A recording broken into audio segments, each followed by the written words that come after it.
आज के इस वीडियो में हमारा टॉपिक होगा सॉफ्टवेयर इंजीनियरिंग में हम देखेंगे वाटरफॉल मॉडल क्या होता है। अगर आप सॉफ्टवेयर इंजीनियरिंग में एग्ज़ाम देने के लिए जा रहे हैं तो आप लिख के ले लीजिए, वाटरफॉल मॉडल हर एक एग्ज़ाम में ज़रूर आता है। तो ये क्या होता है, इसका फिगर क्या होता है, चलिए हम डिस्कस करते हैं। तो ये सिंपल सा फिगर है हमारा वाटरफॉल मॉडल का, इसको हम समझा देते हैं। सबसे पहला स्टेप होता है फिजिबिलिटी स्टडी। ये वाला स्टेप हमें ये बताता है कि हम फाइनेंशियली और टेक्निकली सॉफ्टवेयर बनाने के लिए फिजिबल है कि नहीं, ठीक है, सक्षम है कि नहीं। अगर हम फाइनेंशियली और टेक्निकली सॉफ्टवेयर बनाने के लिए सक्षम है मतलब हमारा फिजिबिलिटी स्टडी कंप्लीट हो गया। तो अब यहाँ से जो भी आउटपुट निकल रहा वो हमारा अगला स्टेप का इनपुट का काम करेगा। फिजिबिलिटी स्टडी करने के बाद हम अगले स्टेप में आएंगे। यहाँ पे हम रिक्वायरमेंट गैदर करेंगे। मान लीजिए कोई क्लाइंट था जो सॉफ्टवेयर बनवाने के लिए हमारे पास आया था, तो वो फाइनेंशियली और टेक्निकली सक्षम था सॉफ्टवेयर बनाने के लिए। तो जो भी उसका फाइनेंशियल कॉस्ट होगा हम जानने के बाद हम क्या करेंगे, उसको रिक्वायरमेंट गैदर करेंगे उसके सॉफ्टवेयर के अकॉर्डिंग कि वो कैसे बनेगा, क्या क्या चीज़ें लगेंगी। रिक्वायरमेंट गैदर करने के बाद यहाँ से जो आउटपुट निकलेगा वो हमारा इनपुट काम करेगा डिज़ाइन के लिए। फिर उसी रिक्वायरमेंट का हम एक डिज़ाइन तैयार करेंगे। डिज़ाइन तैयार करने के बाद हम अपने क्लाइंट को दिखाएंगे कि ये डिज़ाइन बना है आपके रिक्वायरमेंट के अकॉर्डिंग। अगर आपको ओके है तो हम अगले स्टेप में चलेंगे, हम कोडिंग करेंगे।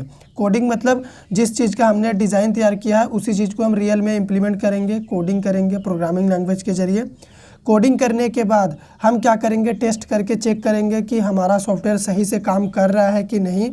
उसके बाद रेडी हो चुका है, हम मेंटेनेंस भी यहाँ पे रखेंगे। मतलब अगर मान लीजिए क्लाइंट बाद में कुछ ऐड कराना चाहता है, कुछ रिमूव कराना चाहता है, अपडेट लाना चाहता है, तो वो मेंटेनेंस में आएगा हमारा।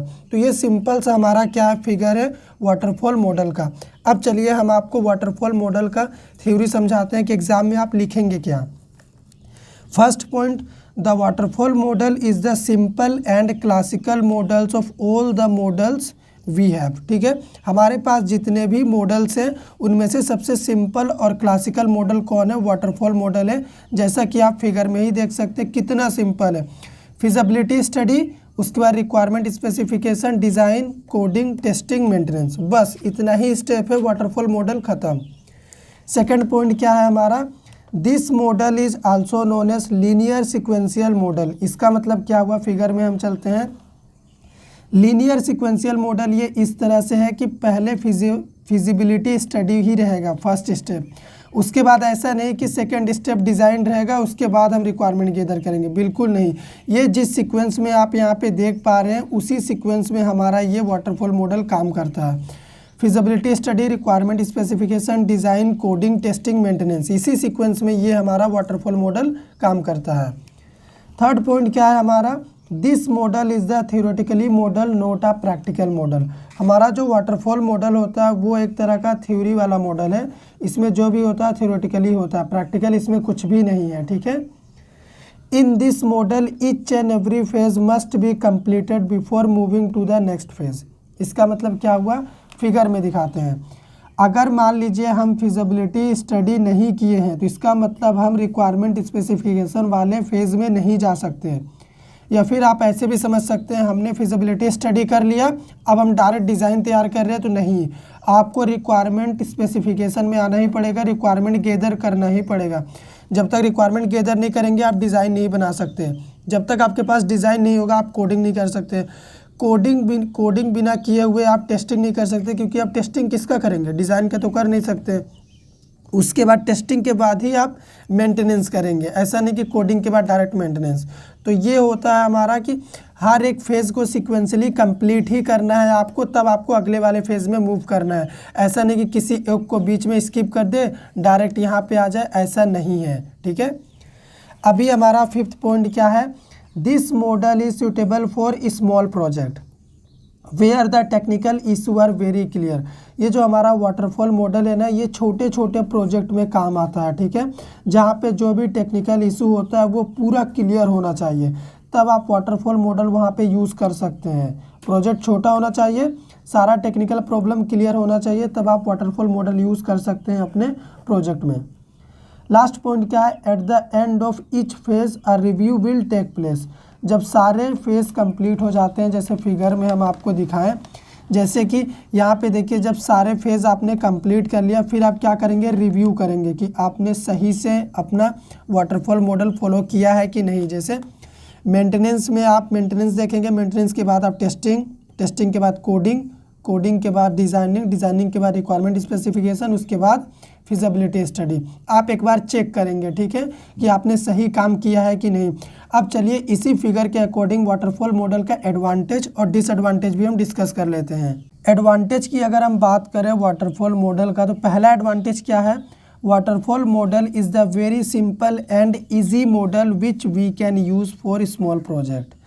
वाटरफॉल मॉडल बहुत ही सिंपल और इजी मॉडल है जिसे हम छोटे छोटे प्रोजेक्ट में यूज़ कर सकते हैं, ठीक है। तो ये पहला एडवांटेज हो गया। सेकेंड एडवांटेज क्या है, in this model once a phase is successfully completed then only we can move to the next phase, so there is no overlapping between the phases. इस मॉडल में क्या होता है कि अगर मान लीजिए पहला फेज़ हमने कंप्लीट कर लिया, फिर हम अगले फेज़ में ही जा सकते हैं, इसके बैक वाले फेज़ में नहीं जा सकते, हम फॉरवर्ड जा सकते हैं इस तरफ, ठीक है। तो इससे क्या होता है कि हमेशा हम फॉरवर्ड ही जाते हैं, तो ओवरलैपिंग नहीं होता है। मतलब हम सेकंड स्टेप में आ गए, फिर फर्स्ट में जा रहे हैं, फिर सेकंड में आ रहे हैं, ऐसा नहीं, इसमें ओवरलैपिंग नहीं होता। आप सेकंड से थर्ड में जा सकते हैं, थर्ड से फोर्थ में जा सकते हैं, तो ओवरलैपिंग का प्रॉब्लम नहीं होता है फेजेस के बीच में। थर्ड पॉइंट क्या है, each phase has a well defined task and a review process. जितने भी फेज़ होते हैं वाटरफॉल मॉडल में, जैसा कि फिगर में हमने आपको बताया था, हर एक फेज़ का अलग अलग टास्क है, ठीक है।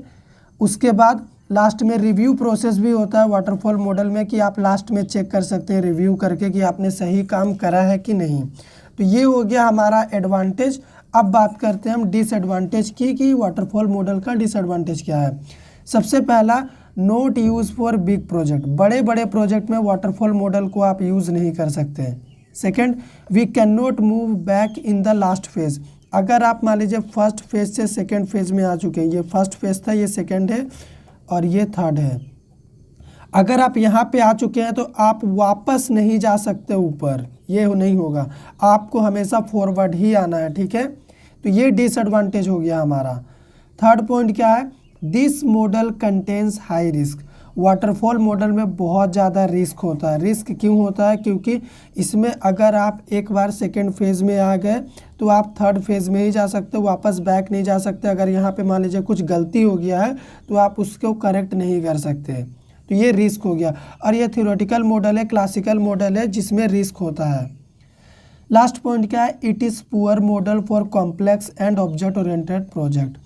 बड़ा कॉम्प्लेक्स प्रोजेक्ट या फिर ऑब्जेक्ट ओरिएंटेड प्रोजेक्ट पे आप काम कर रहे हैं तो इस मॉडल को आप यूज़ नहीं कर सकते, वहाँ पे इसे यूज़ करना मतलब रिस्क लेना है। तो ये सिंपल सा हमारा वाटरफॉल मॉडल था, हमेशा एग्जाम में पूछा जाता है, तो आप इसे ध्यान से समझ के रखिएगा। एग्जाम में पूछा जाएगा तो सेम यही पॉइंट लिखिएगा, आपको फुल मार्क्स मिलेगा। वीडियो अच्छा लगे तो लाइक करिए, शेयर करिए, चैनल को सब्सक्राइब कर दीजिए।